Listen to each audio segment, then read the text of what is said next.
So thank you very much. I'm actually from the German Ministry for the Environment and Climate Action, and we have the International Climate Initiative at our ministry, and I'm very happy to speak on behalf of the International Climate Initiative here today.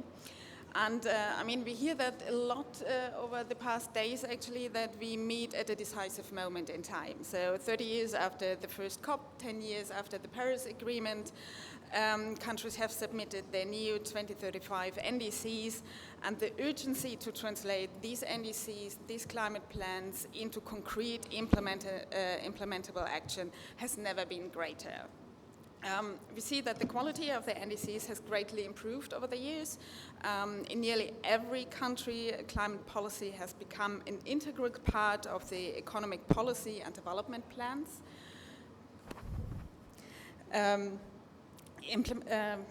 Implementation plans and above all investment plans have been drawn up in many countries, or countries are working on them at the moment. And the NDCs also have long been about more than just mitigation. They now also address key aspects such as social participation, adaptation, and ecosystem participation, conservation, I'm sorry. And we can be proud of this progress. I think all organizers and partners we have here in the room today done their part to jointly achieve this progress. But in all honesty, we also have to admit that we are still not doing enough. The updated NDCs are still not ambitious enough to keep the 1.5 degree limit at least within reach. Implementation is still lagging behind. The expectations have to be met, and the funding gap and the access to public and climate finance remains a major challenge. And working together, as we can demonstrate here with this session today, can create trust. Trust between North and South, between governments and international organizations, public and private sectors. And I think this is very important. The effective coordination between ministries, development partners, financial institutions, and the private sector is the backbone of successful climate action and also the key to climate finance readiness in partner countries. And let me assure you that Germany remains a reliable partner for global cooperation on climate action. It is in our own interest that also partner countries and all countries meet their climate targets. And a key pillar of this work is the International Climate Initiative. And through the ICI, we support projects on climate action and biodiversity conservation worldwide, targeting not only the NDC development, but most importantly, the NDC implementation. Tackling this triple gap in ambition, implementation, and finance requires not only political ambition, but also robust technical capacities, strong coordination mechanisms, and targeted financial resources, public and private as well. Investments only flow if the political targets are clear and consistent, and the NDCs provide a political framework and guidance to public and private sector stakeholders, and as such help to direct the financial flows and investments into green technologies. Mobilizing private investment is crucial. Public finance alone will not be sufficient to meet the scale of the challenge. What we need are frameworks that reduce risk, align incentives, and create confidence in private sector to engage. Through the ICI, Germany supports exactly this kind of approach. One example is a capacity building for central banks implemented by the European Investment Bank through the Greening the Financial Systems program, where we will hear a little bit more about later. We also must develop mechanisms, innovative mechanisms that bring together public and private capital. One possible instrument in this regard would be guarantees. The ICI is also supporting the Green Guarantee Company, which, among other things, will establish needs-based green guarantees for bonds and credits to offer private investors, companies, and financiers. And as important as it is to have innovative mechanisms to tackle this challenge, building the capacities for private sector mobilization, as we are doing in Uganda or Bangladesh, two examples we will also hear a little bit more about later on, is really important. And this session is all about these practical, replicable approaches, solutions that can be adapted and scaled in different contexts. Across partnerships forged within the ICI, but also beyond, we have seen how this kind of success stories can inspire others. And the NDC clinics are an excellent example of this approach. Many of the initiatives presented during the clinics show that when national and local ownership, technical capacity, and financial innovations come together, we can expect transformative results in the countries. And with that, I'm very much looking forward to the discussions we will have today and hear the examples from different countries and also different organizations, and hand back to the moderator. Thanks. Can we give a quick round of applause to Constanze? Thank you so much for setting the scene, and we very much value Germany's leadership in this matter, and hopefully through the different case studies that are presented later today, you'll be able to take all of these insights and try to replicate them in your own context and countries. With that, you just mentioned the NDC clinics and the work around that and the examples that we're creating through this process. And with that, I'll pass it over to my dear colleague, Ventura, to tell us a little bit more about them and the past NDC clinics that took place at the Climate Weeks. Over to you, Ventura.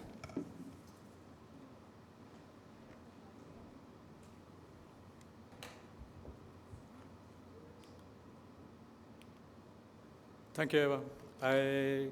So, as Constanze mentioned, the NDC clinics came into being as a result in 2024.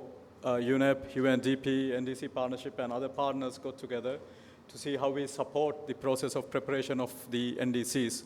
And as such, we had regional fora, so covering different regions and sub-regions in order to help them in solving what was regional priorities in terms of preparation of the NDCs. And one of the key things that came out during this fora was the need for supporting accessing finance as a key challenge in moving forward with the implementation. And the partners responding to this created the NDC clinic, so more targeted, more focused approach towards supporting countries, but creating a platform to learn from each other. So we had clinics in Latin America and Caribbean, along with the Climate Week that was held there. And Africa, we had 2 clinics, one focusing Anglophone, Lusophone, and the other one focusing on Francophone, during, again, on the Climate Week in Ethiopia, in Addis. And the final one for Asia Pacific was held in Bangkok earlier this year. And these brought together the partners from UNDP, UNEP, GIZ, SCAP, and NDC partnership, as well as many other partners depending on the region, where we had experts and also other partners who were supporting the effort, helping the countries implement actions on the ground, who came together to facilitate these clinics. But the clinics mainly focused on identifying investment gaps, setting priorities, and designing of financing strategies for the countries to get the countries started in mainstreaming climate finance into the development or the national fiscal space, as well as ensuring the private engagement of the private sector. So this had been the main focus. We had many institutions from the private sector, from financing institutions, as well as capacity building, who are involved in this process as well. And this also we brought together in these clinics, the ministries responsible for implementation of the NDCs together with the ministries responsible for financing or mobilizing finance for the NDC. So we had focal points from each of the ministries, and in some cases, several other representatives from the countries as well, coming together, trying to learn from each other as well as share their experiences in how they had gone about in mainstreaming climate into the development priorities, development financing space, and also in mobilizing private sector. So it provided an opportunity for highlighting common challenges and successful approaches for the NDC implementation. It would be great if you could keep the slides on. Thank you. So what were the outcomes? We discussed firstly on the key barriers that came from these discussions. One was about the fragmented institutional coordination. So this was highlighted as one of the challenges. When it comes to implementation, it's not just one institution who's responsible for climate change or environment who's going to be involved. There are many, many organizations within the government. So we talk about like a whole of society, whole of government approach that needs to come together for successful implementation. Capacity constraints within the governments. Many of the government institutions had limited personnel involved in this space. Also, lack of technical capacity as well was highlighted. Data gaps came as one of the major challenges. So when we talk about accessing finance for climate actions, you need to have what we call a climate justification in preparing these proposals.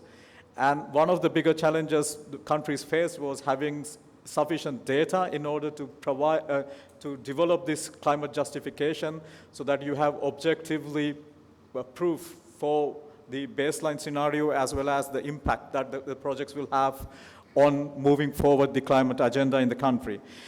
Finance, as was identified, was a major bottleneck. This could be due to many reasons: the cost of capital, access to finance, many other challenges, including insufficient pipeline of bankable projects in these countries. Then also the low private sector engagement was identified as challenges by the countries. So the design of the workshop was about how we actually work on solutions around this, how we learn from the other countries who were present. So we had opportunities sometimes beyond the regions, although the workshops were focused on the region.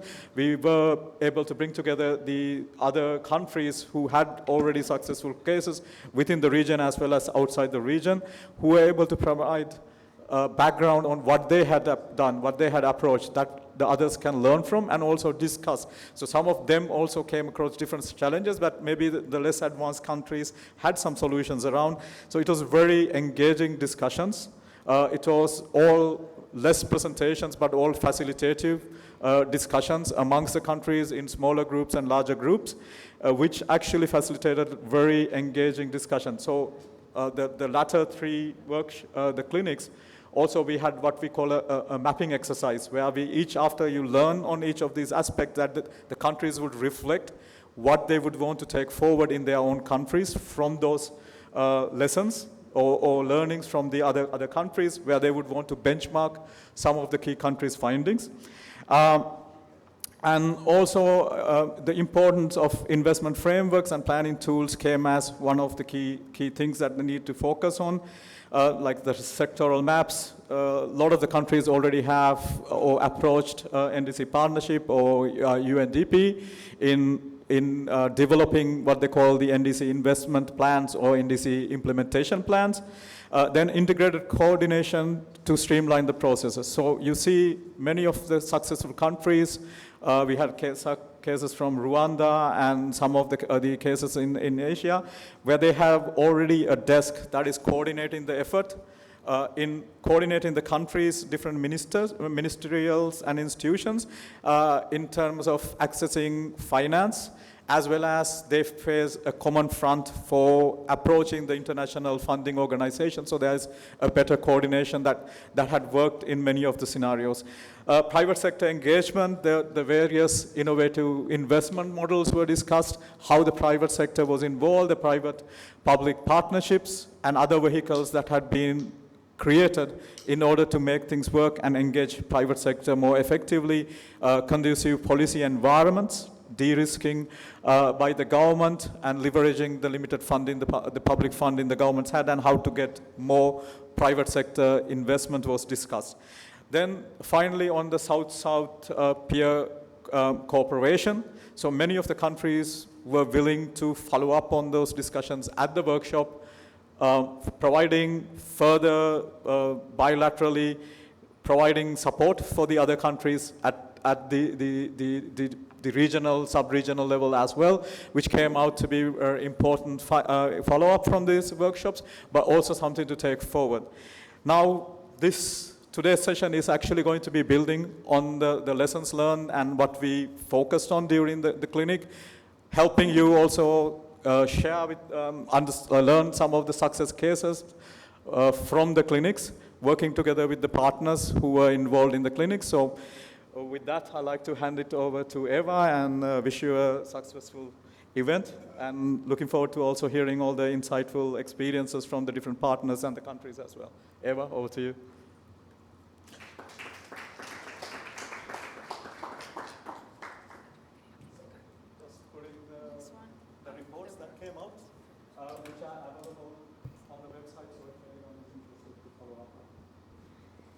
Thanks so much, Ventura, for sharing the findings of the very impressive work done through the NDC clinics.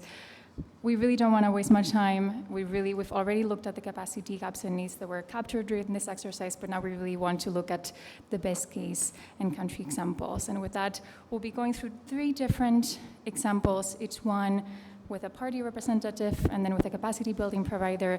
And going back again with Constanza, you mentioned earlier on this trust building exercise, and see how these programs really come about and how they can be replicated or connected to their own context and can be scaled up. So with that, the first best practice example that we have to showcase would be the capacity development for greening the financial system. And that will be covered by my colleague Joaquim Leite, from Head of Finance at NDC Partnership Support Unit, and Nancy Seich, Chief of Climate Change Expert at the European Investment Bank. Please jump onto the stage.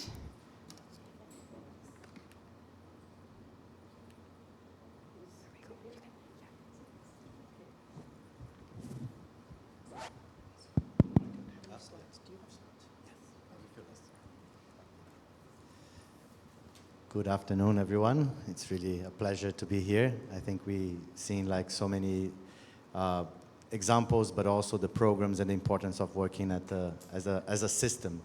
And I will start with one thing that probably most of us usually don't see at COPs, and not something that we are discussing a lot in this forum, which is like the role of central banks and how they can support us in making the transition. So this is a program that came about in the partnership back in 2020, and it was a natural evolution of the work of the partnership. So historically, back in 2015, 16, the work was mainly with ministries of finance, ministries of environment, sometimes sectoral ministries of energy, agriculture, forestry that were closer to the environmental agenda. But through the years, we started first engaging more with ministries of planning and finance. So back in 2018-19, we started working very closely with the Coalition of Finance Ministers for Climate Action.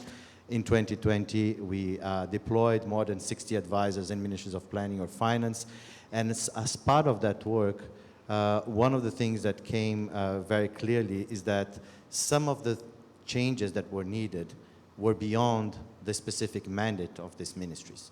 And also the recognition that with the climate change impacts, and also the transition risks related to moving away from fossil fuels, there will be concrete impacts, economic impacts that would then affect companies, the real economy, and in consequence also the financial sector. So as part of that, and we basically tried to understand, and we reached out to central bank representatives from our members, more than 90 representatives, to understand, one, how they were seeing climate change as part of their mandate and responsibilities, and two, if there was something that the partnership as a collective could do to add value to their work. And the 2 key messages that came from that was, one, they were very much aware of the importance of climate change, which was a good surprise. So they were understanding that, okay, we are already seeing climate impacts on the ground, floods, droughts, others that are affecting specific sectors, and with that, the financial sector and their stability of the national financial sector. But also they were seeing and they were concerned of what the transition away from fossil fuels, especially in a few jurisdictions, could impact the financial sector as well. So in response to that, we created the Readiness Support for Greening Central Banks, which is basically an initiative to provide support for central banks in increasing their capacities to integrate climate into their supervisory role. So To date, we are supporting around 28 countries. I will explain a little bit the support that is being provided, but one of the things that I was asked to share here today is a little bit where are the gaps and where is the support needed. So the first area which we have received most of the requests is to build on climate change scenarios with a specific focus for the financial sector and to do stress testing. So they want to understand where the impacts are going to be felt and what are the transmission channels for the financial sector, and in consequence, they can affect the stability of the financial sector. The second one is on taxonomies and disclosure. So once you want to define what is or is not a climate-compatible investment, in mitigation, I think we have a good progress across the globe. There is efforts in interoperability of taxonomies, in adaptation. There has been some progress, but a lot more to do because it's a little bit more challenging. So they want to focus on that. And also disclosure, because for them to be able to model and understand the impacts, they need information from the financial sector. The third area that we have here is on how the central banks can create incentives for more investments in sustainable solutions. And the final one is in roadmaps. And this is basically happening in two scenarios. One, when the central banks have specific initiatives across departments and they want to bring everything together in a cohesive strategy, or when they are still very early to the agenda. So they want to see what their peers are doing, what is in there for them, and how they can go about that. So as I mentioned, we have today 21 central banks supported. The number of 28 countries is because we have one regional bank. So Eastern Caribbean Central Bank covers 8 regions, 8 countries in the region. And with this support is delivered through a network of partners. So we have EIB providing support to most of the countries through GFS, the Green Financial Systems Program that IKI is supporting. We also have support from the World Bank in a few countries, AFD. And also we use the Partnership Action Fund in 5 countries as no response was provided. So we have UNDP, UNEP, and the ESCAP has provided support to those countries. So with that, I would like to turn to Nancy. Nancy is part of EIB and is going to talk to us a little bit more about the Green Financial Systems Program that has been doing, I think, a fantastic work in, I think, almost 10 countries today. Thank you very much. It's always good to be here with NDC Partnership.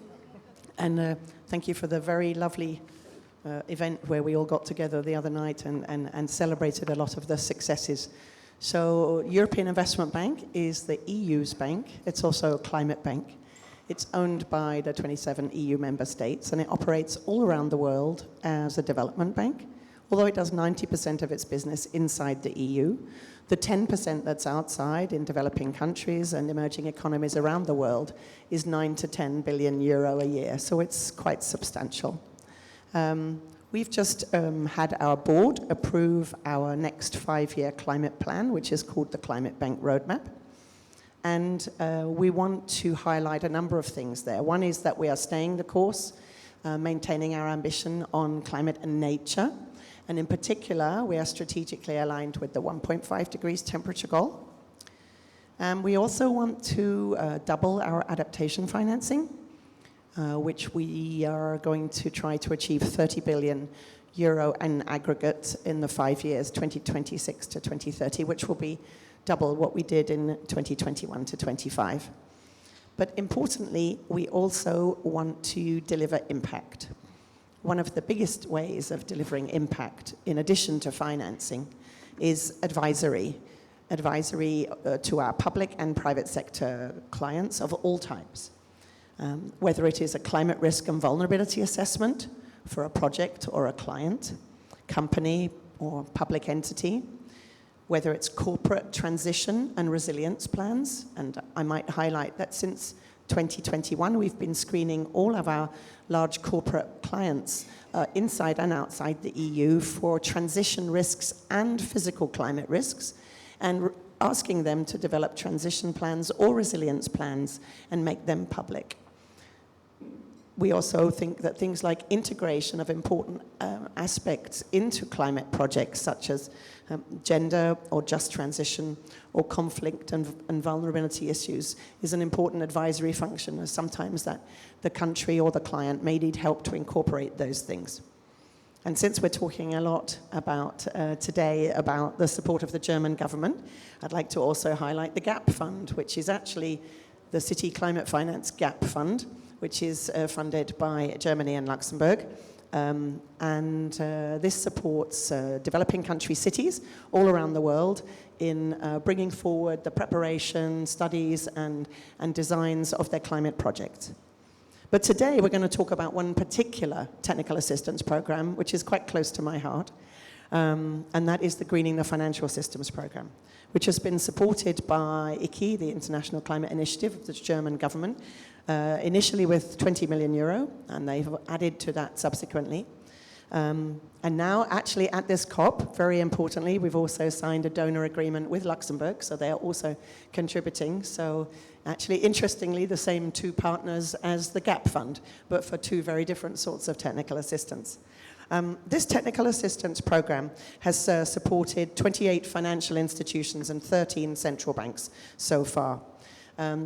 It's very focused on assisting central banks, regulators, and supervisors in countries to help develop green taxonomy, disclosures rules, green mapping, transition plans for central governments, and so on. Implementation is ongoing right now in Kenya, Armenia, Ethiopia, North Macedonia, and Albania, and the work has actually been completed with Georgia. 7 more central banks are being onboarded, and actually the program has more demand than we can serve, even with the additional finance that we've received. As well as putting in place these different processes with the central banks, we are also supporting in the same countries some of the financial institutions, because they are actually the ones, of course, who are deploying the green finance. And we have worked with a number, I think it's 19 of different financial institutions in different countries at the moment, on developing green pipelines, developing simple green finance tracking tools, and allowing them to, themselves, the commercial banks, develop transition plans for their business. One of them is Arm Swiss Bank, the first bank in Armenia to publish its climate transition plan. This helps us also reach probably one of the most important parts of the economy in many developing countries, and in fact also in Europe, which is SMEs. Most SMEs are funded obviously by their local banks, and somehow this discussion is often forgotten in the exciting sort of big-scale infrastructure projects, but is absolutely critical in terms of greening the economy and supply chains and the financial system in each country, is to reach the SMEs. And here I would say not only for decarbonization, but also for building resilience, because SMEs are usually the most vulnerable parts of the economy, because they're small and because they're usually in one location and because they usually do not have the capacity to really understand what are their options. They probably understand that they might be at risk from certain things, especially if they're in farming or food production, but they have very little capacity to understand what actions they can take. And we have found that commercial banks often can provide this support to their clients in the SME area. And having these tools for the commercial banks helps them reach out to SMEs.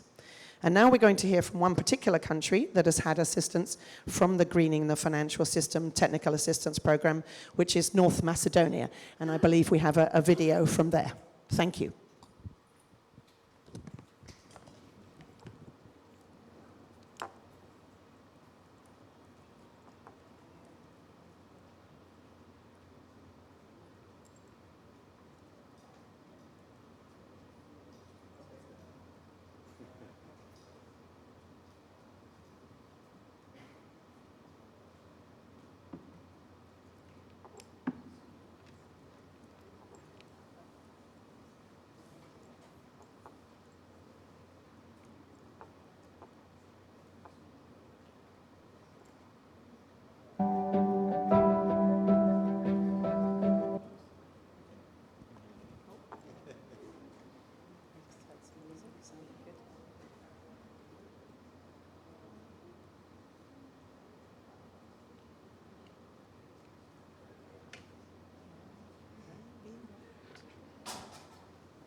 Maybe they also thought it was at 3:30.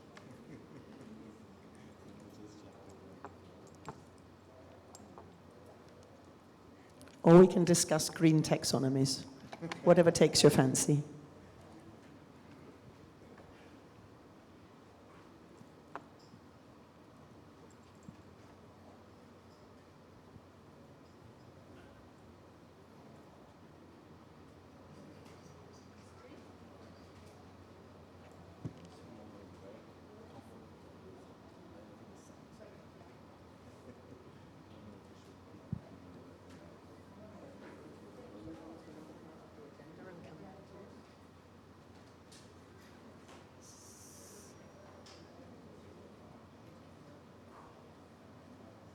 can ask them.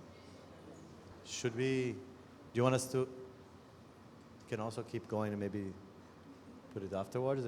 If it's coming, we can also wait, but.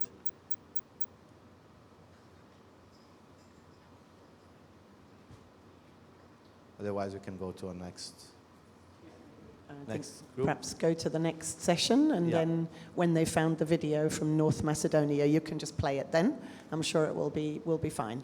Yeah. Thank you. Thank you both very much.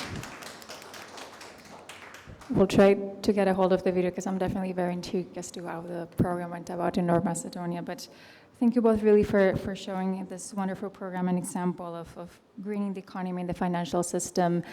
And I will move on to the next example. By the way, for any of those that will have any questions, please save them towards the end. But now I would like to introduce our next capacity building example, which this one would actually be linked to the Climate Finance Unit.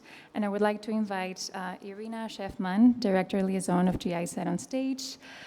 I don't know if we have Denis Mugaga with us. If Denis, you've made it. If not, we'll try to invite him in. The floor is yours, Irina. Thank you very much, Eva. Thank you very much, and a very warm welcome to all distinguished delegates, dear colleagues. It's my pleasure to present to you today on behalf of GIZ a very nice example of cooperation with Uganda. Apparently, unfortunately, our partner from the Ministry of Finance, Planning and Economic Development in Uganda can't be here. It is actually a central role that he has, but I'll try my very best to cover for him. And we do have some slides as well, so maybe we can start by showing the slides. But those of you who know the German International Cooperation, GIZ, you will certainly know that capacity development is always at the heart of all our activities we do around the world. And that includes also capacity development for climate finance. And we wanted to draw the spotlight today on the Uganda example. In fact, it's quite interesting because we've been working with Uganda for around about 60 years. We've been active in Uganda since 1964, so more than 60 years. And unfortunately, as I said, Mr. Denis Mugaga from the Ministry of Finance, Planning, Economic Development, he's the head of the Climate Finance Unit there, can't be here. But if you can just go to the first slide, thanks. Next one, please. Next one, please.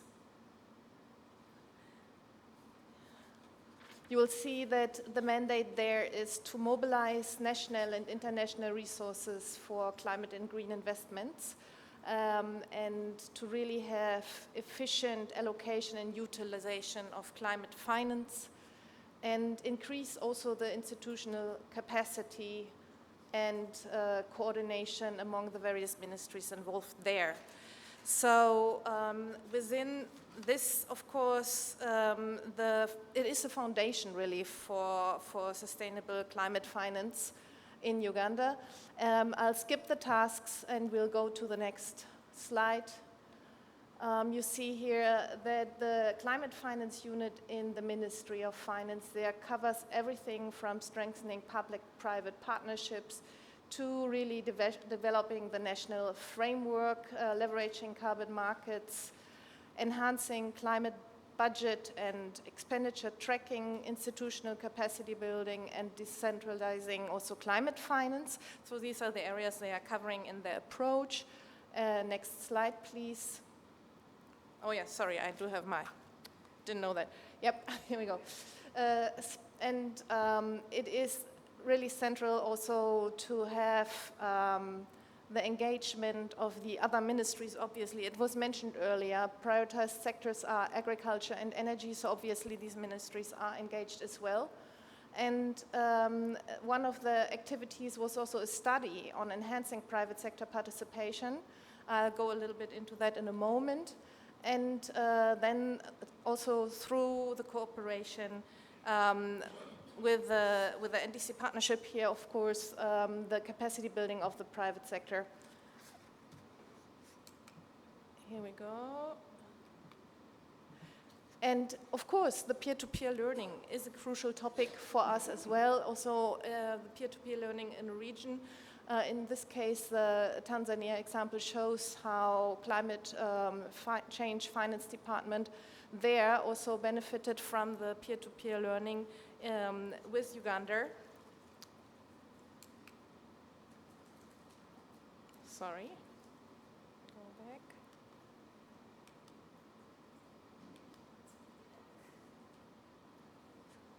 Okay.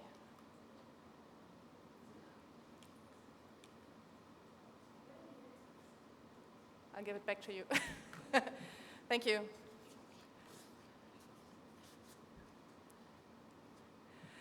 But when we talk about capacity development, really, for us as GIZ, and this is, I think, where I would like to come back to the part where GIZ comes in, our entire portfolio is really, at least 1/3 of it is really linked to climate action. And thank you very much. Here you see in the next slide, meaning 1/3 of GIZ's entire portfolio linked to climate action covers around about 400 projects that we implement mainly on behalf of the German government in around about 120s around this globe. And this includes also our support for the NDC submissions. And of course, this is around about 60 countries, backed by roughly 580 million euro from the German government and contributing partners. And with this support, capacity development really is, as I said earlier, at the heart of all our activities. It is, we can say, the foundation for building sustainable climate finance systems, because there is no financial or financing instrument, there is no policy framework, and no institution without the people behind it. So obviously, the focus is on the people, the focus is on the people in the institution and the institutional building. And as this is a continuous process, it is focusing also on partnerships and co-creation. And I heard earlier, and this morning, it's also about planning together, obviously. You start in a very early stage, co-creation in the early stages, and adapting to the needs of the partners whenever, of course, it is clear that plans are changing, needs may be changing as well, so flexibility is required. In this case, I can also say it's always a pleasure to work with our international partners here, with the UN system, to ensure really that we have a good coordination and coherence to avoid duplication. The peer learning is supported also in the coordinated efforts here. The NDC clinics were presented earlier. The NDC clinics play a crucial role here. And capacity building cannot be limited to events like this. They are also an integral part, and they connect people, they connect institutions, and that is what we believe is the foundation for really a successful long-term work. We need to invest more. This is clear in both public and private partners as well. It is clear that bringing people together means bringing together, empowering also key ministries from various ministries. As mentioned also earlier by Ventura Silva, the fragmented institutional landscape is a challenge, so really having all partners on the table, discussing together, engaging with the various investors, and learning, in a way, also the language of one another. Learning the language of financial institutions is maybe a challenge for those who are really deep into the climate issues, and the other way around. So it is a journey that everybody has to engage on, and in the case of Uganda is a good example how this journey was really also done with ownership and with full support from the Uganda Ministry of Finance, Economic and Planning. And let me just focus maybe on three skills that we are also trying to build on. That is designing, implementing targeted investment projects together with the private sector, increasing financial literacy, and understanding climate finance instruments. So we're really talking about partnerships, means we're really talking about building confidence, confidence in abilities, confidence in leading also conversations, investment conversations, and then with that also mobilizing finance for climate action. The IGI support project for the implementation of the Paris Agreement had received from Uganda the request to really engage the private sector more in climate action in Uganda. And through that, also the national partners started to understand and tackle the barriers that exist for the private sector. That was done really with different methods, including desk reviews, but also interviews with small and medium enterprises. And so there we heard how important the small and medium enterprises are in many of our partner countries, and really they are the backbone of the economy. They have many challenges, so really engaging with them, understanding their challenges, and really piloting also innovation in climate finance, for example, in agriculture and tourism, was a very important step. These pilots will provide lessons learned then later on also for broader application, of course. A challenge, and at the same time also always the most important step, is to engage the local expertise wherever we can, and also ensure that skills and ownership really remain in this case, Uganda. And together then these efforts contribute to building the more diverse and robust climate finance architecture. One that attracts more investment and delivers tangible, really climate results for the better of the Ugandan people. So we would like to thank, as GIZ, our Ugandan partners, but also our international partners in the UN system, with the central banks, with the multilateral development banks, in bringing these efforts forward and engaging for the better in Uganda and beyond. Thank you very much.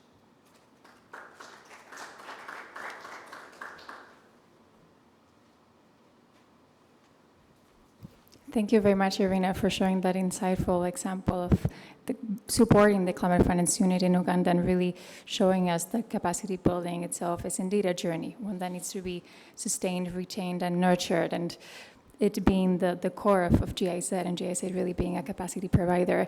So with that, we've gone through Uganda, and I've been told that we have North Macedonia video ready, so I'll jump it back to our technical colleagues to play the video. Thank you.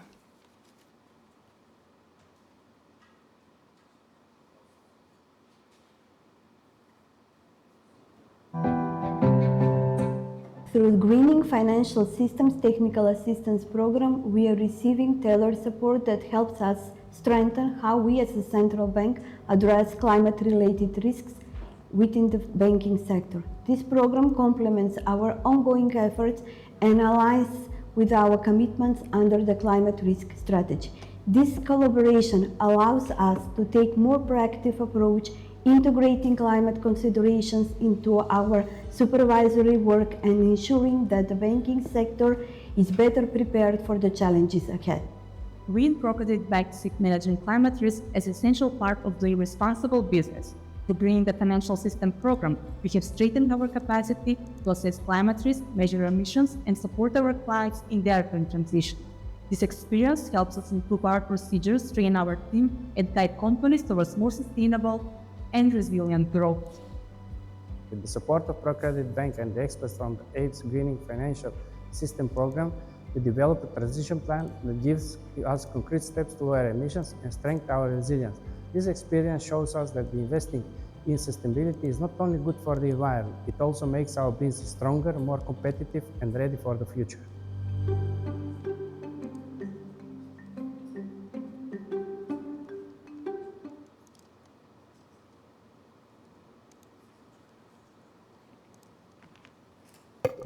Great. Then with that, we got a bit of an insight into how the program supported greening the economy and financial institutions in North Macedonia. We did have another program, though, that we wanted to present looking more at supporting capacity building support in the Ministries of Finance. If they join, we'll invite them on stage later, but for the time being, there's been a lot of insights that have been presented, and I'm sure the audience might have some questions, so I would just like to invite my fellow speakers on the stage and have more of an open discussion with anyone present here today. Ventura, you as well, feel free to take a seat.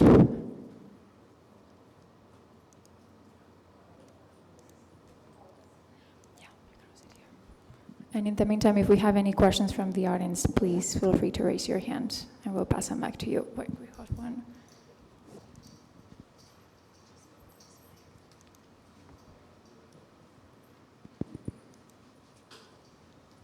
Yes.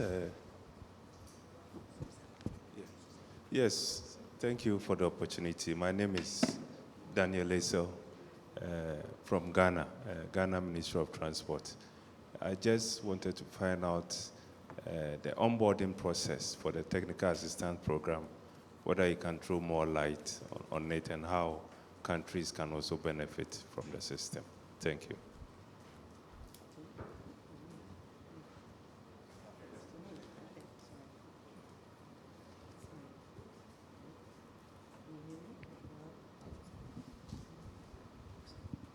Hello? Sorry, could you repeat what country you're from? From Ghana, Republic of Ghana. Yes, very nice to hear from you. There is actually a Greening the Financial System website. If you go, which I just did a couple of minutes ago, so I know it works. If you go eib.org, Greening Financial Systems, you will find the web page, and it has all the information, including how to reach the team, what information to send them, and so on. If you're from a central bank or a regulator, then you would be absolutely the type of country entity to reach out to them. So that's the best way to do it. I can also take your contacts afterwards, but I'm sure you probably find it more efficient to go to the website. Thank you. Any other questions? Don't be shy.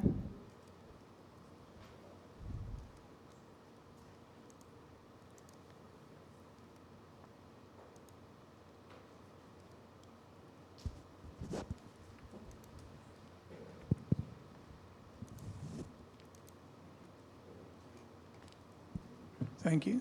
Can you hear me?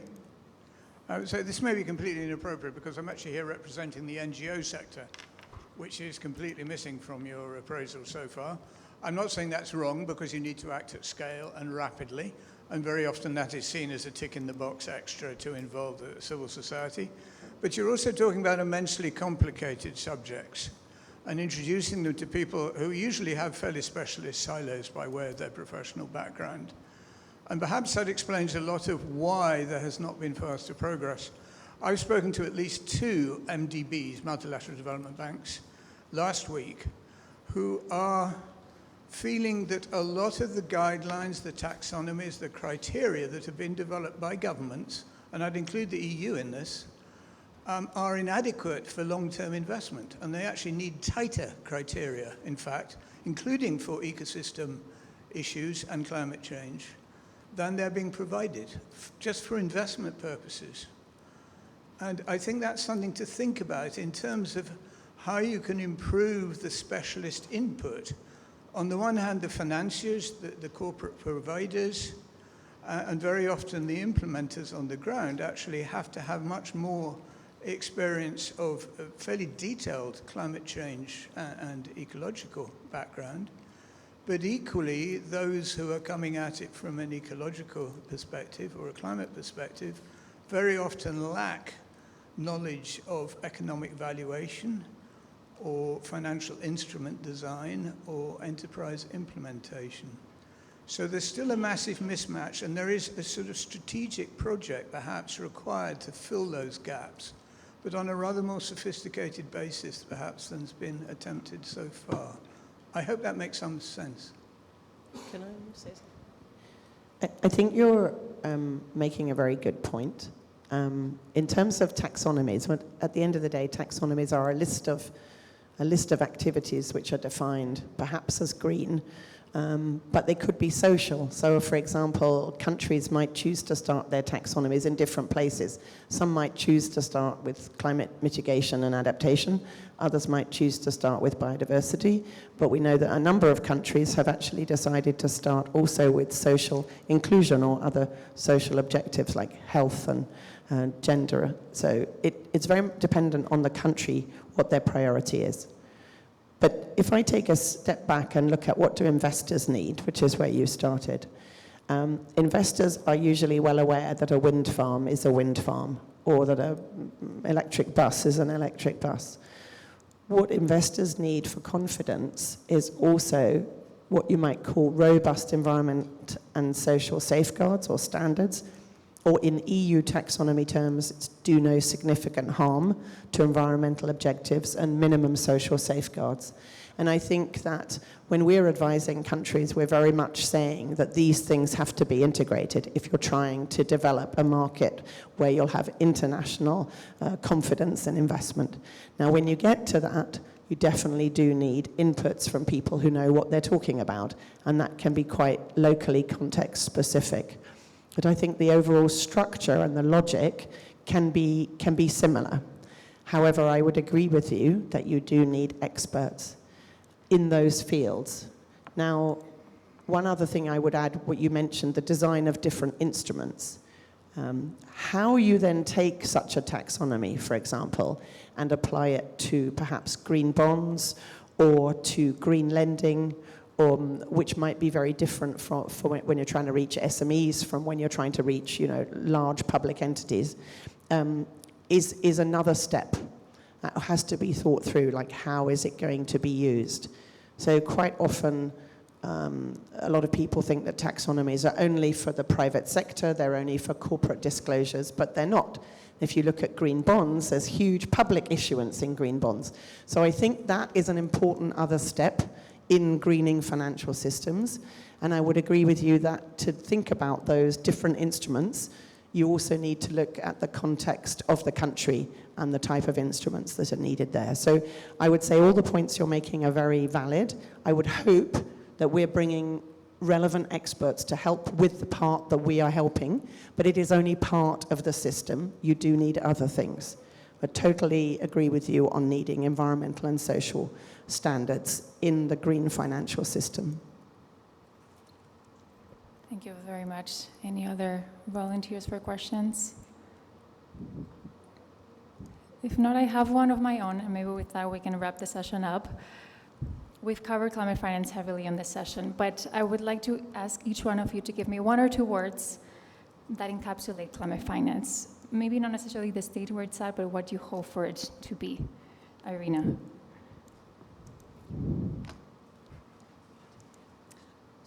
Of course, long-lasting and full of engagement by our partners worldwide.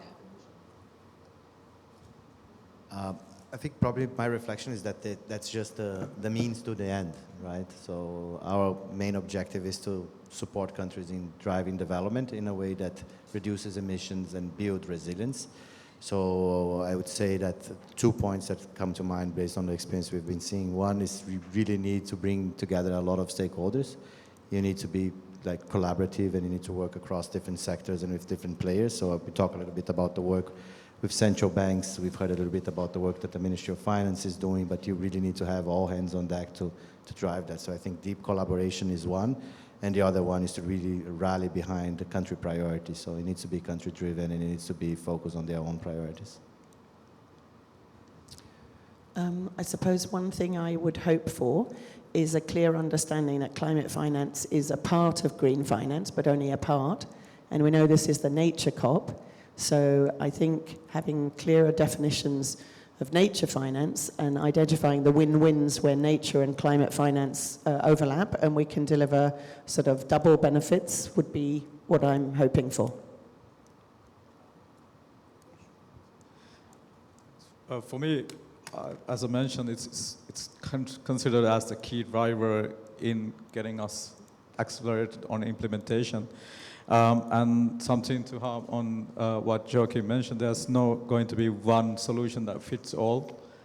Each country and even each subnational governments will have their own uniqueness in terms of how to mobilize finance and how to engage the private sector and other solutions around it. So it will need a lot of attention, taking into consideration each country's context, and the solutions will have to be built bottom up. I think there's two areas of challenge. One is about accessing finance that is existing, and it's also about mobilizing finance, additional finance for adequate finance for the ambitions the countries has indicated and launched in their NDCs going forward. So there is immediate need, like we have a 2030 target NDCs and the new NDCs that came in. Unless 2030 is not far away, and unless we are actually on track for 2030, I don't know about the progress for the 2035, but in 2030 we have to do another round of NDCs, and that will be a big question mark if we don't make progress now. So just want to highlight the importance of getting things on the ground as soon as possible. Thank you all, the importance and the urgency ultimately. But no, I just really wanted to wrap the session up. Thanking you all so much for the insights. For anyone in the audience as well, I'm sure they have more questions or we want to interact more on a bilateral basis. So feel free to come over and speak to the speakers. And I think ultimately what all of you showed is that climate finance alone cannot solve the climate crisis. It needs the foundation of capacity building in order to be deployed effectively to implement NDCs and NAPs and whatnot. So really appreciate you all for your time and expertise, and thank you for all of you as well for being a part of this. Thank you.